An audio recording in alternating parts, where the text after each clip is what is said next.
अब ऐसा कौन सा देश है जिसके साथ हमारा युद्ध होने वाला है और इतने सारे फाइटर जेट्स जाने वाले हैं? तो स्वाभाविक रूप से ये इन्वेस्टमेंट डेड इन्वेस्टमेंट अभी के लिए है, एक बात। दूसरी बात, अमेरिकन हथियार के लिए प्रॉब्लम यह था, जो सोवियत यूनियन के टाइम से था, इसलिए भारत सोवियत यूनियन से खरीदता था। अमेरिकन हथियार आप खरीदते हो तो उसका इस्तेमाल करने से पहले आपको अमेरिका की परमिशन लेनी पड़ती है। अच्छा, हाँ, तो ये जो सबसे बड़ी बात है वो बात है कि तो इसका मतलब आप अमेरिकन अलाय होकर ही काम कर सकते हो, अमेरिका के इच्छा के खिलाफ जाकर, विपरीत जाकर, जैसे कि इंदिरा जी ने किया था बांग्लादेश के टाइम में, तो वो आप नहीं कर सकते उन हथियार से। तो ऐसे हथियारों का उपयोग क्या है? एक, इतने बड़े पैमाने पे, जबकि आपके पास डॉलर की कमी है, आपके देश में इन्फ्लेशन इतना बढ़ रहा है, बेरोजगारी है, शिक्षा की प्रॉब्लम्स है, किसान मर रहा है, यहां पर कारखाने बंद हो रहे हैं, तब आप ये जाके ये क्या कर रहे हो? एक। दूसरा, ट्रम्प ने दूसरी बात कही कि टेरिफ बहुत है तो हम भी टेरिफ लगाएंगे। और मैं बोला कि अपमान, मैं आरोप नहीं करना चाहता, लेकिन भारत बेचने के लिए बहुत मुश्किल देश है का मतलब सीधा था, वो धमकी दे रहे थे कि आप बेचने के लिए आसान करो अमेरिकन गुड्स, तो हमको टेरिफ कम करो, ताकि फिर डॉलर रुपये का कनेक्शन का पूरा हमने गवा दिया, वो भी मैटर। तीसरी बात तो फिर आई कि उन्होंने कहा तेल हमसे लेंगे, तो हम आज तक ईरान और रशिया से जो तेल लेते हैं वो सस्ता मिलता है, बहुत सस्ता मिलता है। हालांकि हमें सस्ता नहीं मिलता, वो अडानी, अंबानी और इन लोगों को सस्ता मिलता है, और वो रशिया से लेके, अभी जो रशिया पे सैंक्शन थे तो यूरोप में बेच रहे थे, वो फायदा कमा रहे थे, मोटा मुनाफा कमा रहे थे, वो भी एक स्कैंडल है, लेकिन उस पर हम चर्चा आज नहीं करेंगे। तो ये सारी जो बातें हैं ये लोगों पे बोझ आएगा, टैक्स बढ़ेंगे, लोगों को महंगाई और बढ़ेगी।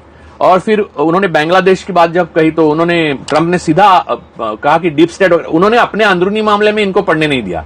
इनके जो चेले चपाटे गए थे या गोदी मीडिया गया था, उन्होंने पूछा कि डीप स्टेट वगैरह, उनको लगा कि बाइडेन की, जैसे मोदी जी, नेहरू जी की, इंदिरा जी की जो निर्भत्सना करते हैं और गलत बात करते हैं उनके बारे में, वैसे बाइडेन के बारे में भी मोदी जी के सामने ट्रंप ने नहीं किया।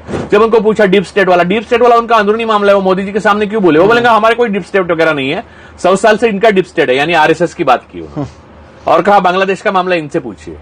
और कई सवाल तो ऐसे है कि जो मोदी जी को पूछे उनको समझ, बात करना नहीं, वो सच बनी, जवाब नहीं दे पा रहे थे, तब ट्रंप उसका जवाब दे रहे थे। और एक बात बताओ, जब अडानी के ऊपर सीधा सवाल पूछा गया तो आप साहब की बॉडी लैंग्वेज देखिए, वो गांव का मुखिया अचानक उसके सामने एक बच्चा उठ के सवाल पूछता है सीधी तरह से, और एकदम उसका चेहरे पे बदलाव आता है, हाथ मुट्ठियां दबा लेता है, गुस्सा करता है, और उसको समझ में आता है कि मैं गांव में नहीं अमेरिका में हूं, वो वाला चेहरा हो गया।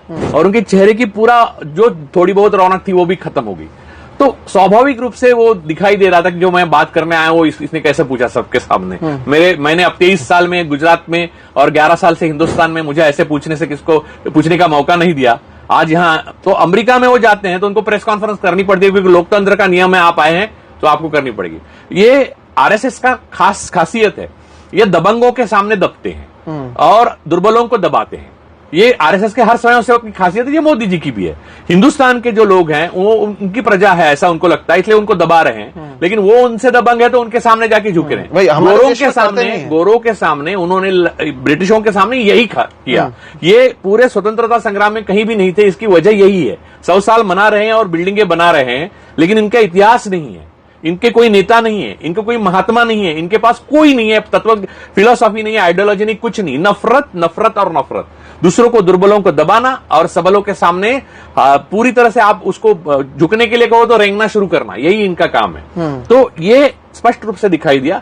और ट्रम्प तो व्यापारी है, जो भी है वो व्यापारी तो है ही। उन्होंने वो नस पकड़ी कमजोर कि उन्होंने समझा कि उनके 140 करोड़ लोगों का मार्केट है, तो mister prime minister you are great, और ट्रम्प की साइन है, वो एक किताब दे दी भेंट, तो उन्होंने ये नहीं लिखा mister Modi you are great, mister prime minister you are great, तो सही करिए आप। तो भारत की 140 जनता का रिप्रेजेंटेटिव करके वो जाएगा, उसने चुनाव कैसे जीती है वो उनका प्रॉब्लम नहीं है, तो वो उनके लिए बस मार्केट है। तो उनका जो भी रिस्पेक्ट जैसा लगता है आपको, जो प्रोटोकॉल के हिसाब से कुर्सी अमेरिका का अध्यक्ष खींचता है, जो नेतन्याहू के सामने भी करता है, सबका करता है, तो ये एक प्रोटोकॉल छोड़ा। तो ऐसी कोई, यानी किंग अब्दुल्ला जब आए थे, जॉर्डन के राजा, एक हफ्ता पहले यूएस में, तो उन्हें लेने के लिए बाहर आए थे ट्रम्प। नेतन्याहू आए थे तो उनको लेने के लिए बाहर आए थे ट्रम्प। लेकिन हालांकि दोनों एक पक्षधर नहीं, एक साथ नहीं है, दोनों एक दूसरे के दुश्मन है।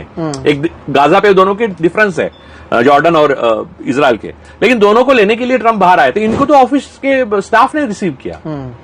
तो बात यह है कि यह हिंदुस्तान का अपमान इधर एक तरफ, और दूसरी बात, कोलंबिया और मेक्सिको, ग्वाटेमाला ऐसे जैसे कंट्रीज जो हैं वो, और मेक्सिको, अपना कनाडा भी कह रहा है लोगों को, कनाडा से तो इमिग्रेंट्स का प्रॉब्लम नहीं है, लेकिन ये जो साउथ अमेरिकन कंट्रीज हैं जिनकी मैंने जिक्र किया, उनके अध्यक्ष ने बोला हमारे इलीगल इमिग्रेंट्स होंगे, लेकिन वो इलीगल क्रिमिनल तो नहीं है, तो क्रिमिनल जैसा ट्रीट मत करो उनको। उन्होंने अपनी विमान भेजे और उनको लेकर आए विद रिस्पेक्ट।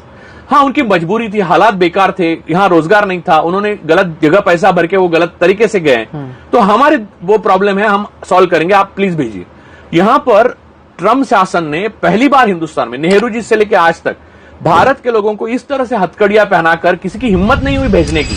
मिलिट्री प्लेन में, हाँ, और मिलिट्री प्लेन में, और वो अमृतसर में उतार रहे हैं, लेकिन उसमें 1/3 या 2/3 लोग गुजराती हुए, क्योंकि गुजरात मॉडल का फेल्यूर है वो। 33 लोग गुजराती। तो बात ये है सोहित भाई, कहने का मतलब है ये जो अपमान देश का है, उसके ऊपर लाल आंख दिखाने वाले इंदिरा जी या नेहरू जैसे स्टेट्समैन, वो जो जमाना था वो गुजर गया, और हम एक ऐसे व्यक्ति के हाथ में हैं जो हमारी आत्मनिर्भरता, हमारी हिम्मत, हमारे देश की करेज जो है, हमारी ब्रेवरी जो है, हमारे पूर्वजों ने जो खून बहाया आजादी के लिए, वो सारा एक व्यापारी मित्र के लिए महाशक्ति के सामने पूरी तरह से गिरवी रखे आज रहे हैं। आप मुझे बताइए, मैं किसी के सामने भी बात करने के लिए तैयार हूं, अगर बात से मामला सुलझता है तो, कि इस दौरे से भारत की जनता को क्या मिला अमेरिका की तरफ से। कौन सी नई टेक्नोलॉजी ला रहे हैं, कौन सी नई यूनिवर्सिटीज ला रहे हैं, कौन से नए एफडीआई हो रहा है, कौन से टैरिफ ट्रम्प कम कर रहा है हमारे लिए,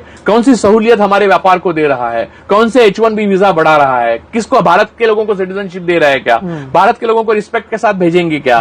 तो ये इनमें से क्या किया मोदी ने। वो मोदी जी के साथ पूरा एक्सटर्नल अफेयर मिनिस्ट्री का डेलीगेशन था, और वो मोदी जी के साथ NSA के अधिकारी थे, और एलॉन मस्क को बुलाया। उसके ऊपर आपने अमेरिका में देखिए वो पॉडकास्ट हुए हैं, कितना चर्चा कितनी विफल रही। वो बाद में देखा गया तो ये अपने सारे ऑफिशियल बैठे हुए, भारत का सम्मान के प्रतीक है ना ये सारे ऑफिसर्स, उनके सामने एलॉन मस्क आया, जैसे उसकी गर्लफ्रेंड थी, 3-4 बच्चे थे, और एक गर्लफ्रेंड की फ्रेंड आई, वो सामने बैठे, खेले और चले गए। उनको ये क्या मस्खरे थे हमारे जो बहलाने के लिए गए थे एलॉन मस्क के बच्चों को? नहीं ना। तो ये सारी जो चीजें हैं जो कभी नेहरू इंदिरा के साथ नहीं हुई, राजीव के साथ नहीं हुई, मनमोहन के साथ नहीं हुई, नरसिंह राव के साथ नहीं हुई, अटल जी के साथ नहीं हुई, तो ये पहली बार क्यों हो रहा है? ये आत्म चिंतन का विषय है। और मुझे तो लगता है कि लेफ्ट लिबरल सेंट्रिस्ट ये सारी बेहद भूल जाओ। एक भारतीय RSS को भी सोचना चाहिए कि आप जो महान भारत का सपना देख रहे हैं, ये है क्या वो? अगर ये आपकी सबसे बड़ी उपलब्धि है मोदी, तो आपकी सबसे कमजोर उपलब्धि कितनी बकवास होगी।